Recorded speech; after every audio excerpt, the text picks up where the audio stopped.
What if the house of Diego Maradona, the stadium where legends were born, was about to be torn down for good? Napoli's decision to spend €305 million on a brand new arena has sparked chaos, anger, and disbelief. Fans who once worshipped on sacred concrete now feel betrayed. This isn't just about football. It's about history, politics, and whether the soul of Naples can survive modernization. Naples is a city built on contradictions. Ancient ruins sit beside crumbling apartment blocks. Luxury yachts dock in a bay shadowed by Mount Vesuvius, the volcano that once destroyed Pompeii.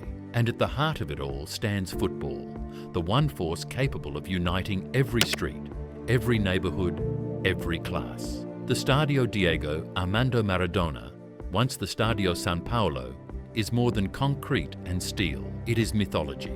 It is the stage where Diego performed miracles, where underdogs toppled giants, and where the poorest city in Italy stood taller than Milan and Turin. But in the eyes of UEFA, mythology doesn't count. In 2023, when Italy and Turkey were awarded joint hosting rights for Euro 2032, celebration quickly turned to anxiety.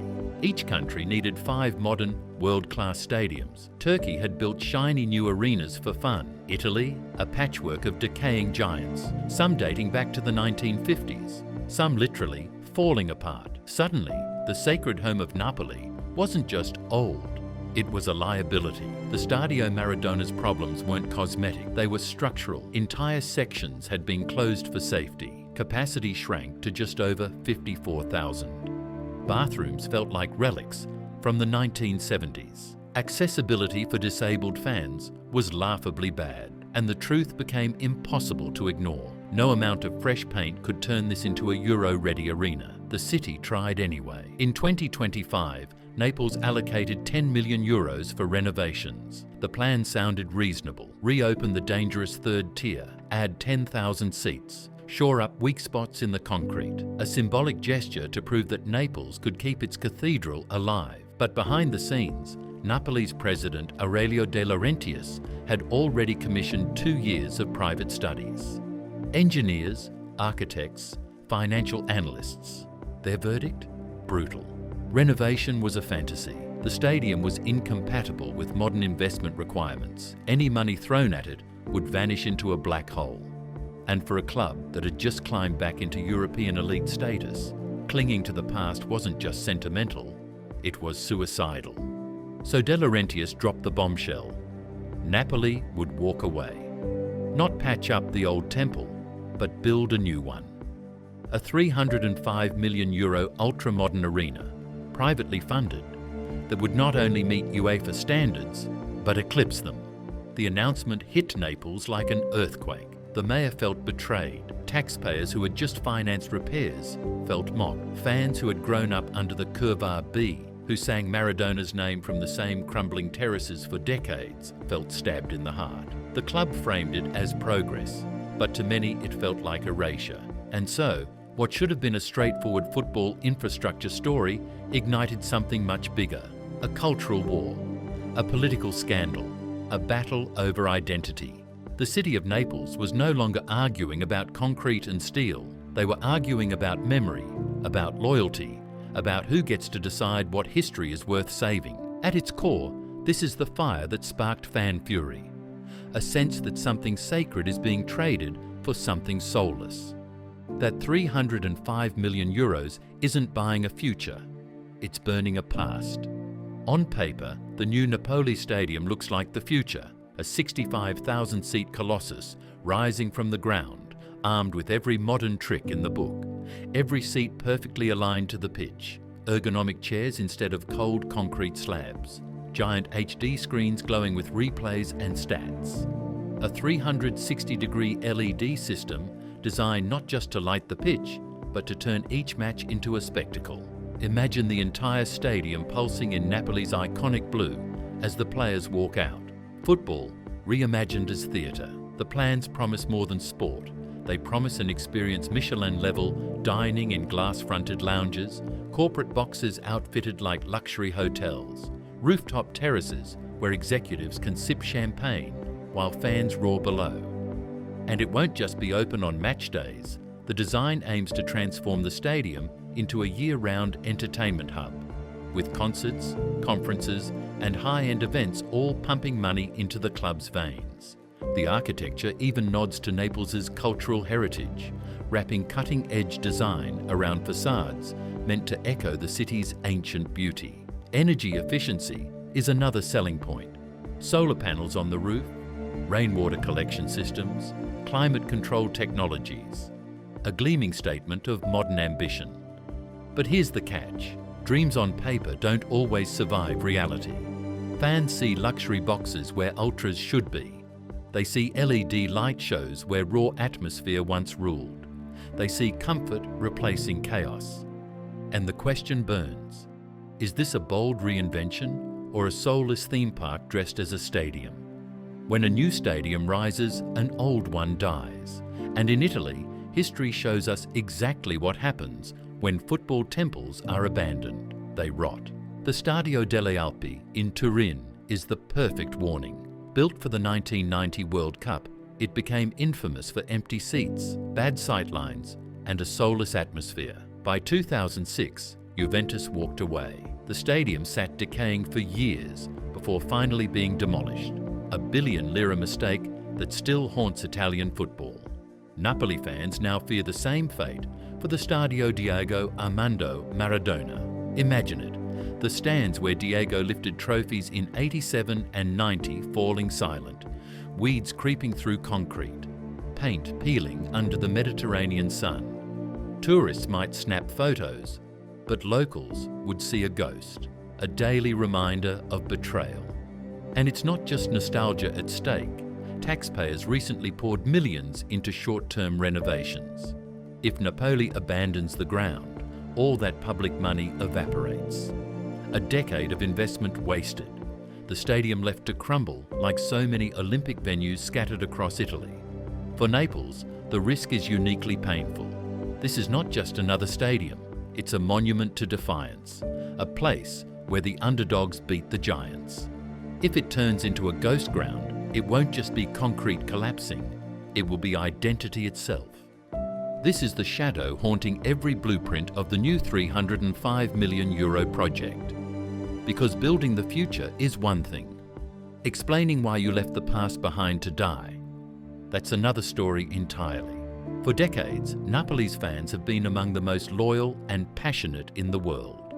They fill the Curva B with banners, smoke, and songs that echo through the city's narrow streets. To them, the Stadio Diego Armando Maradona isn't just a stadium, it's a shrine. A place where they mourn, celebrate, and remember their hero who gave the city 2 league titles and eternal pride. But De Laurentiis's announcement split that loyalty in two. On one side are those who see the new €305 million stadium as necessary evolution. They argue that modern football demands modern infrastructure, that Napoli can't compete with Europe's elite while playing in a crumbling relic. To them, bigger revenue streams mean better players, more trophies, and a future where Napoli stands shoulder to shoulder with Real Madrid or Manchester City. On the other side are the traditionalists. For them, tearing down the Maradona isn't progress, it's betrayal. They see luxury boxes as an insult to the working-class soul of Naples. They see a glossy entertainment hub where once stood raw, uncompromising passion. To them, this isn't about football survival. It's about selling the club's soul to the highest bidder. The anger has spilled into protests, banners unfurled outside City Hall, chants of Maradona vive, lo stadio resta, Maradona lives, the stadium stays. For the ultras, the club's decision feels like ripping out their beating heart. And caught in the middle is a brutal truth. Both sides are right.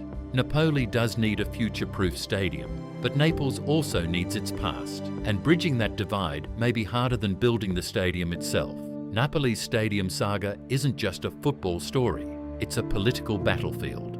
The mayor of Naples had proudly announced €10 million in public funds to upgrade the Stadio Maradona.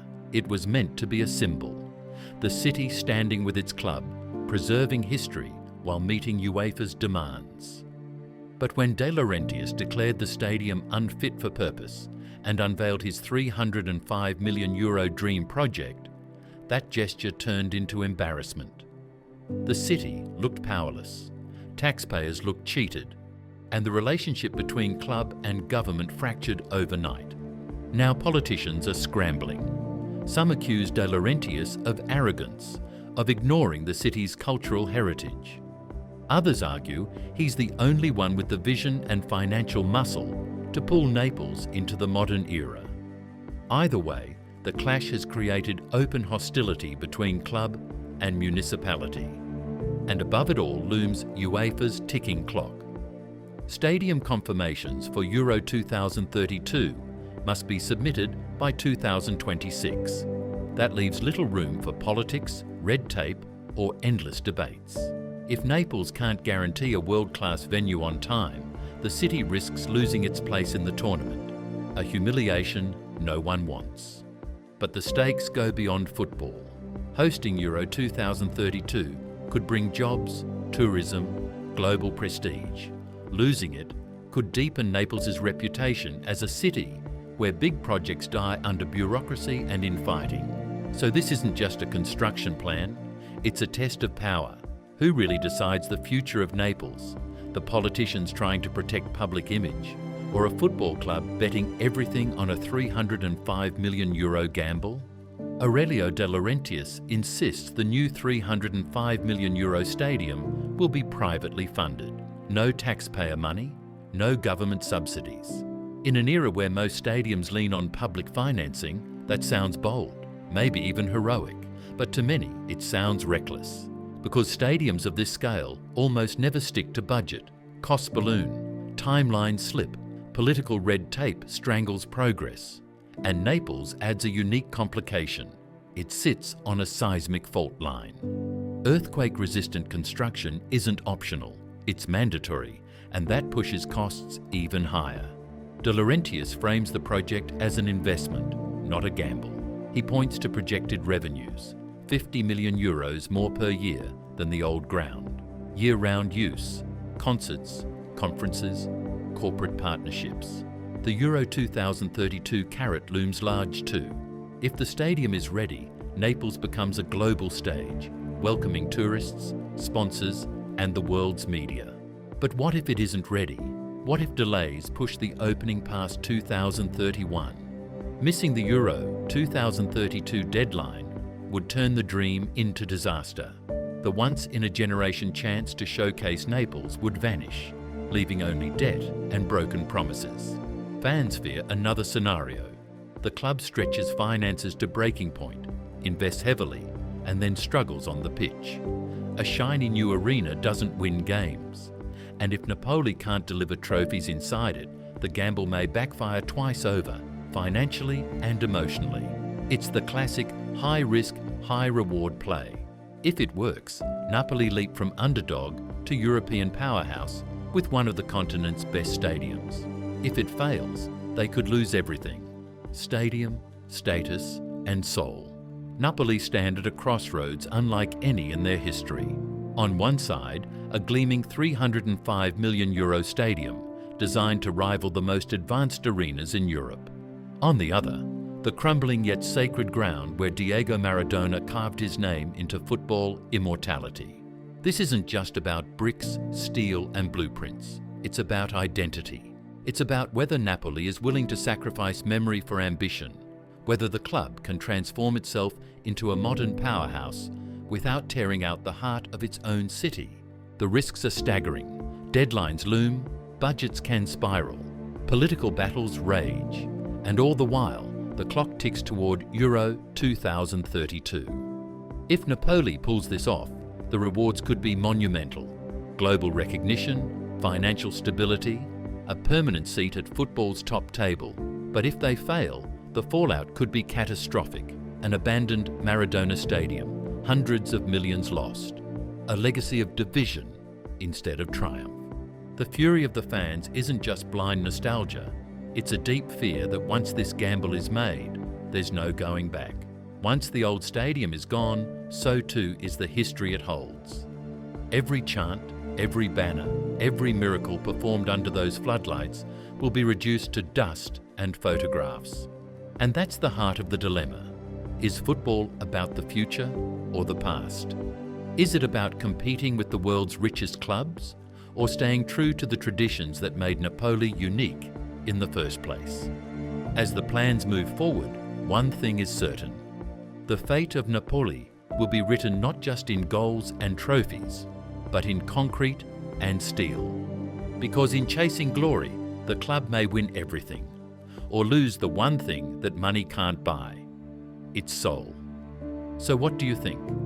Is Napoli's €305 million gamble the start of a new dynasty, or the end of an irreplaceable legacy?